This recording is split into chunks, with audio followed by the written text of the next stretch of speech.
नमस्कार. कविवर्य नाग देशपांडे यांच्या कविता घेऊन परत एकदा आम्ही आपल्या समोर आलो आहोत. आज आम्ही गुंफण या काव्यसंग्रहातील काही कविता आपल्या समोर सादर करणार आहोत.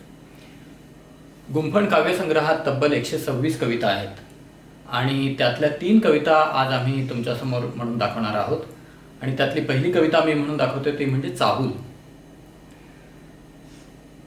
हे येथले कोवळे ऊन हा शीतल वारा, हे येथले कोवळे ऊन हा शीतल वारा, हे आवडते चेहरे ही अंधारी रात्र, या साऱ्यातून वाट काढत तो येत आहे. हे येथले कोवळे ऊन हा शीतल वारा, हे आवडते चेहरे ही अंधारी रात्र, या साऱ्यातून वाट काढत तो येत आहे. तो वृद्ध की तरुण मला नाही माहीत, तो वृद्ध की तरुण मला नाही माहीत, कधी पाहिलाच नाही. पण इतकं खरं की ज्याला मी भीत आलो त्याचीच ही चाहूल आहे, ज्याला मी भीत आलो त्याचीच ही चाहूल आहे. आजोबांनी शीळ ही कविता 1929 साली म्हणजे वयाच्या 20व्या वर्षी लिहिलेली आहे. गुंफण या काव्यसंग्रहात 1985 ते 1994 या दरम्यान केलेल्या रचना संग्रहित केल्या आहेत. याचाच अर्थ शीळ या कवितेनंतर तब्बल 60 वर्षांनी या कविता आजोबांनी लिहिल्या आहेत. त्यामुळेच कदाचित मला वाटतं त्याची शैली, त्याचा विषय आपल्याला जरा वेगळा वाटतो. खरं आहे, आयुष्याच्या कवितेचं हे शेवटचं कडवं आहे याची जाणीव अनेक कवितांमधून आपल्याला दिसून येते. उदाहरणार्थ चाहूल ही कविता आत्ताच आपण पाहिली. चाहूल ही यामध्ये मृत्यूची चाहूल या अर्थी आपल्याला असा अर्थ काढता येईल. आणि एकेकाळी अनुभवलेली सुंदरता, पूर्णता आता दूरची चांदणी वाटायला लागली आहे. उदाहरणार्थ, मी असा तू तशी दूरची चांदणी, मी असा तू तशी दूरची चांदणी, मी कसा पोहचू त्या तुझ्या अंगणी. म्हणजे त्या चांदणीच्या अंगणात पोहोचण्याची ओढ मात्र अजूनही ती जुनी ओढ आहे, पण पूर्वीसारखा प्रतिसाद कदाचित आता येत नाही, ही खंतही आहे. सर्व जुने आठवून हृदयातच साठवून, सर्व जुने आठवून हृदयातच साठवून, ठोठावत आहे मी दरवाजा बंद तुझा, लतिकांच्या सावलीत झुळमुळत गंध तुझा. बरोबर.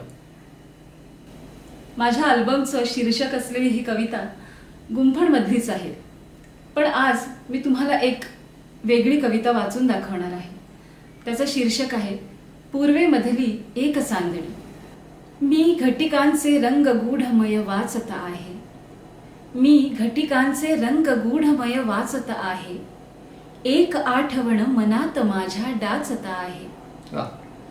बुडणाऱ्या दिवसाची तळमळ, बुडणाऱ्या दिवसाची तळमळ, मनात भरते भुरके वादळ, या क्षितिजावर हळूहळू तम साचत आहे, एक आठवण मनात माझ्या डाचत आहे. मनात माझ्या धुंद अनावर, मनात माझ्या धुंद अनावर, भुरभुरणाऱ्या तुझ्या बटांवर, अजून मंजुळ ऋणझुण वारा नाचत आहे, एक आठवण मनात माझ्या डाचत आहे. मनात भरली झीपण काही, मनात भरली झीपण काही, ओढ कुणाला कळली नाही, येते जाते पण ती संतत जाचत आहे, एक आठवण मनात माझ्या डाचत आहे. जीर्ण वडाचा झडतो पाला, मळवट भरल्या लाल नभाला, पूर्वेमधली एक चांदणी बोचत आहे, एक आठवण मनात माझ्या डाचत आहे. मी घटिकांचे रंग गूढमय वाचत आहे, एक आठवण मनात माझ्या डाचत आहे.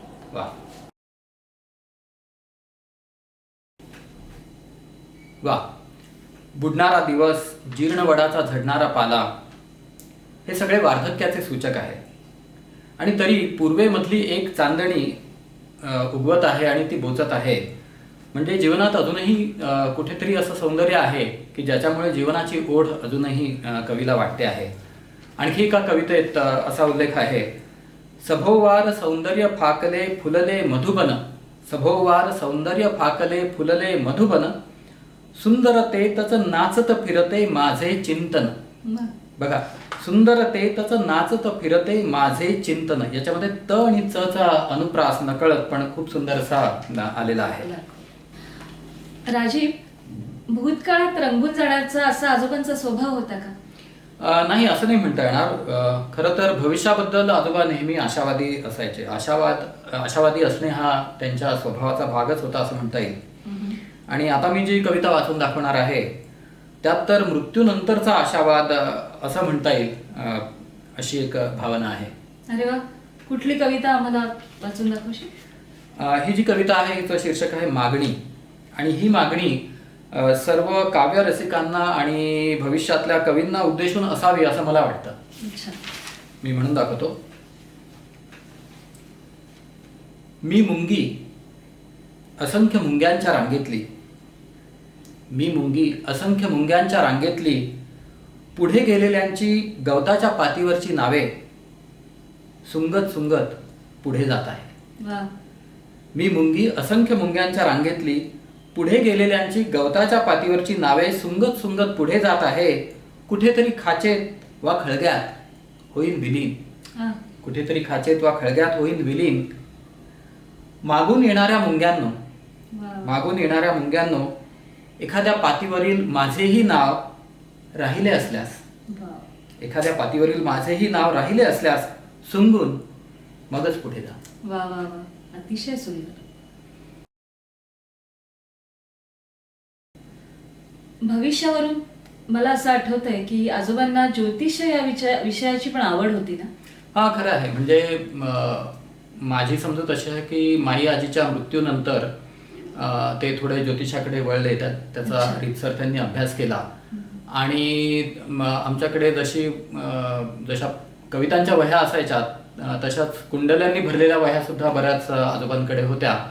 आणि त्यातल्या त्यात त्यांना प्रश्नकुंडली मांडण्याचा सुद्धा म्हणजे नाद म्हणा किंवा आवड होती. कोणी काही प्रश्न घेऊन आलं भविष्याबद्दल की तो प्रश्न केव्हा विचारला, किती वाजता विचारला, तेव्हाचे ग्रह कसे, त्यावरून ते प्रश्नकुंडली मांडायचे. अच्छा. आणि मग त्यावरून ते काहीतरी आडाखा किंवा भाकीत सांगायचे आणि बरेचदा ते खरं निघायचं. अरे वा.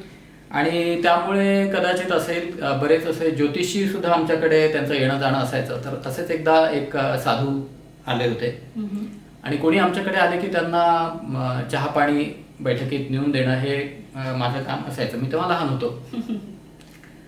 तर त्या साधूबुवांना मी असा चहा नेऊन दिला तेव्हा माझ्याकडे बघत ते म्हणाले, हा तुमचा नातू काय? तर आजोबा म्हणाले, हो, तुमचं नाव हा पुढे नेणार. तेव्हा मला म्हणजे माझ्या बालमनाला आनंद झाला. मी थोडा हुरळून गेलो की आजोबांसारखाच कवी म्हणून मी प्रसिद्ध होणार वगैरे की काय, पण तसं काही झालं नाही. मात्र एक खरं की या व्हिडिओ या मालिकेच्या निमित्ताने बरोबर आजोबांचं नाव एक प्रकारे आपण पुढे नेतो आहोत. तर त्या अंशी म्हणजे तेवढ्या प्रमाणात त्या साधूचं म्हणणं खरं ठरलं असं म्हणता येईल. निश्चित. तर हे असंच पुढे नेत राहण्याचा आमचा मानस आहे. अजूनही भाग आम्ही तुमच्या समोर आणू आणि तुम्हीही प्रतिसाद देत राहाल, पाहत राहाल अशी आशा आहे. धन्यवाद. धन्यवाद.